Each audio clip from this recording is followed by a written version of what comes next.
suis un enfant. Yes.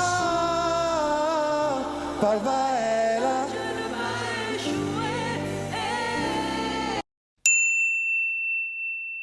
Ladies and gentlemen, bienvenue dans cette nouvelle vidéo. Je suis Kevin Monsoni, coach vocal spécialiste en gospel et en musique chrétienne moderne. Aujourd'hui, ça va être une vidéo un peu spéciale. Je vous avoue que j'ai pas eu le temps de préparer une longue analyse comme je le fais d'habitude parce que j'étais avec vous. J'ai rencontré beaucoup d'entre vous à l'événement La Place. Ça faisait 5 jours que j'étais à Paris, donc j'ai pas pu préparer de vidéo, mais j'ai vu énormément d'abonnés. La Place, c'est un événement qui a rassemblé la plupart des chrétiens évangéliques de France, et ça m'a énormément fait plaisir de voir plein d'abonnés. Ceci étant dit, ça m'a tellement fait plaisir le moment qu'on a passé ensemble que je vous donne rendez-vous ce dimanche 18 mai 2025 à 20h heure de Paris. Prenez rendez-vous, en tout cas moi je prends rendez-vous avec vous. On va déjà fêter les 10 000, ok. Ce qu'on va faire, c'est que je vais écouter vos voix, ok. Je vois que vous me posez beaucoup de questions. J'ai du mal à répondre à tout parce que des fois il faut que je vous entende. Donc préparez vos questions, préparez-vous à chanter en live pour que je puisse vous donner des conseils, pour que je puisse essayer de comprendre ce qui ne va pas dans votre voix, dans la limite du possible. Et tout simplement, on va faire connaissance. Alors, pourquoi ce thème ? Alors, pourquoi la voix de KS Bloom ? Ce sera en tout cas une analyse pas aussi longue que d'habitude. Mais pourquoi sa voix ? Parce que je trouve qu'il est intéressant d'analyser des rappeurs. Les rappeurs, souvent on dit que les rappeurs ne savent pas chanter. Et c'est pas faux dans le fond. Mais vous verrez que KS Bloom, il est quand même encore un petit peu à part. Il joue vraiment dans une catégorie à part. Et en fait, c'était intéressant pour moi de le voir dans ce contexte parce que c'était un contexte où il n'y avait pas d'arrangement studio, où il n'y avait pas d'autotune. L'autotune, c'est pas un gros mot pour un rappeur, hein, ok ? L'esthétique d'aujourd'hui veut qu'on soit obligé de mettre de l'autotune pour un rappeur. C'est pas de ça que je parle. Mais là, on est dans un cadre vraiment le plus pur possible vocalement. Ok, il est à l'église, il fait de la louange. Et vous allez voir, c'est vraiment surprenant ce que j'ai pu remarquer chez lui. En tout cas, let's go, on va pas prendre plus de temps. Ok, c'est parti pour le premier extrait. Reçois l'adoration. Tu es le roi de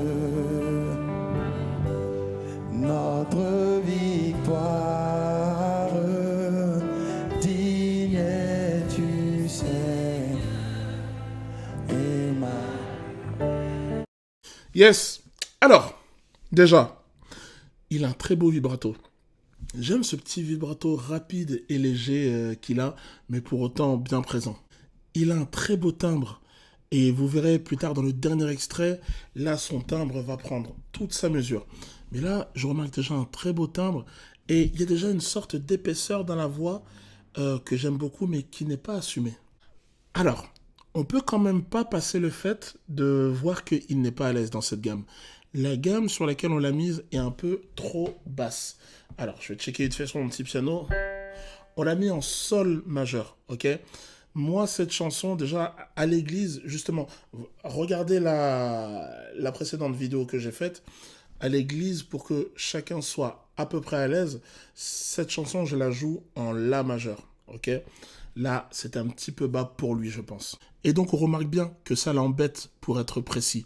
Mais il est quand même tellement expérimenté qu'il connaît sa voix, ok ? C'est quelqu'un qui a un très bon instinct et on voit qu'il est rompu à la scène. Il est vraiment habitué à la scène. Au lieu d'aller chercher des notes un peu trop graves qui montreraient trop aux gens qu'il est en train de souffrir, ok ? En fait, comprenez bien que quand on est devant un public, il faut qu'on fasse tout passer pour quelque chose de facile.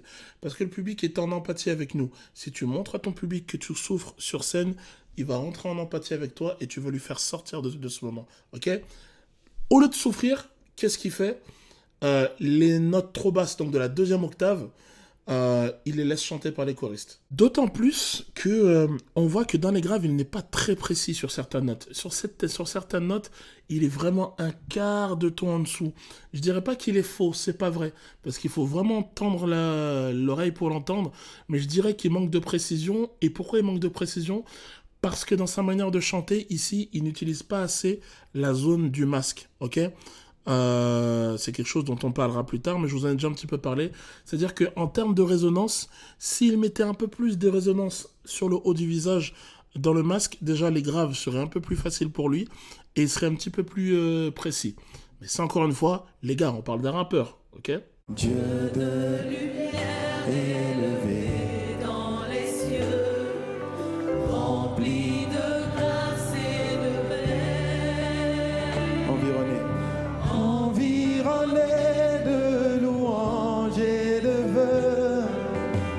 Il est malin, il est malin. L'éternité. Le gars est très malin, ok, il est très malin. Vous avez vu comment il est passé à l'octave d'au-dessus? Mais il n'est pas passé à l'octave d'au-dessus n'importe comment, ok? Il est passé à l'octave d'au-dessus en tâtant la température, ok? Vous, ça vous est déjà arrivé? Vous arrivez à la plage, vous arrivez devant un lac. Au lieu de vous jeter, ok, au risque que le lac ou l'eau soit trop froide, ok, qu'est-ce que vous faites? Vous imitez un orteil. Et lui, c'est ce qu'il a fait. C'est-à-dire, au lieu de dire environné, nanana, il est parti d'abord en voix tête. Environné. Et quand il a vu que la note n'était pas trop haute pour lui, là, il y allait avec confiance. Regardez bien. Il est à l'aise dans sa couleur vocale. Et là, on voit tout l'étendue. On voit tout l'étendue de son joli timbre. Je sais pas comment décrire son timbre, mais j'ai en même temps de l'épaisseur, de la douceur, de la clarté. Et ce que j'aime aussi chez lui, c'est que malgré qu'il monte en intensité, on a toujours cet aspect de douceur parce que ses consonnes sont assez légères. Environ de louanges et de vœux. Le F, il est très peu appuyé. Pareil, les D et les T, il les appuie très peu. À un point que certains T ressemblent presque à un D. Foncièrement, il n'est pas agressif dans sa manière de voir le chant. Dieu n'échoue jamais. C'est quel problème qui le fait reculer? Il ne ment jamais. C'est quelle promesse il peut pas assumer?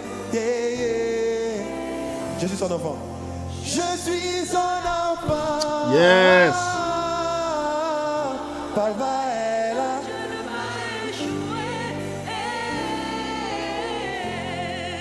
Sa main est sur moi. Oh, oh. C'est quel Goliath que je peux pas tuer. Encore une fois à la fin. Hein. C'est quel Goliath que je peux pas tuer. Encore une fois, les consonnes explosives P, B sont très légères chez lui. Ce qui lui donne un flow, je trouve, assez fluide. Mais je trouve que cet extrait est vraiment son plus bel extrait.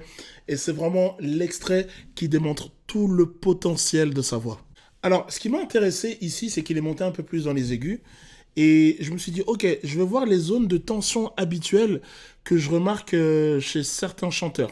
J'ai regardé sa langue est très bien placée, ok. La note la note la plus haute qu'il atteint, c'est un Fa 4. Un Fa 4, alors ça donne ça. Sa main est sur moi, ça.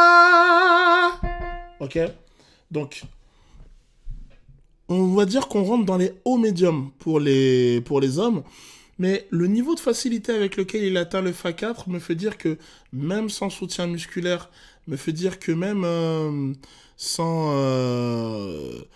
soutien respiratoire correct, je pense qu'il est capable de monter, je parierais sur un La bémol 4, ok?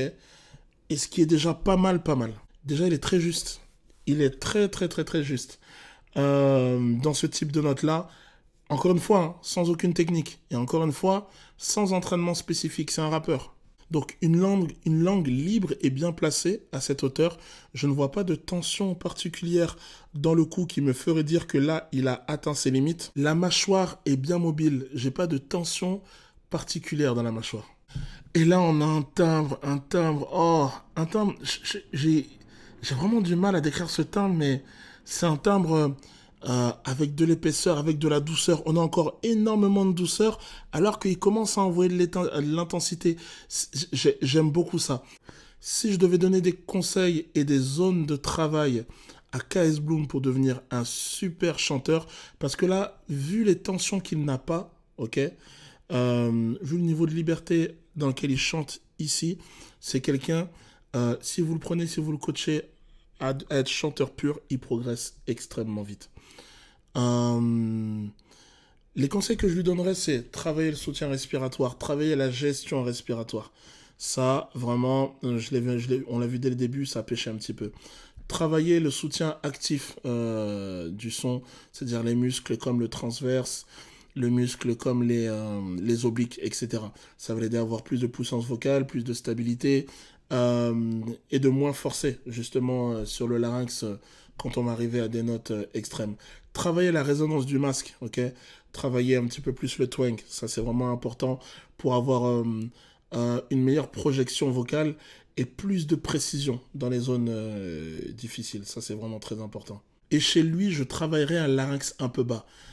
KS Bloom avec un larynx un peu bas, c'est-à-dire une voix un peu plus épaisse, assumée, je paierais pour voir ce que ça donne. Donc mon frère KS Bloom, si t'es chaud pour un coaching vocal, je suis là. Voilà, c'était tout pour cette vidéo. J'espère qu'elle vous a plu. Elle était un peu plus courte que d'habitude. Et le format était un peu plus léger que d'habitude. Mais voilà, je voulais pas vous laisser cette semaine sans vidéo.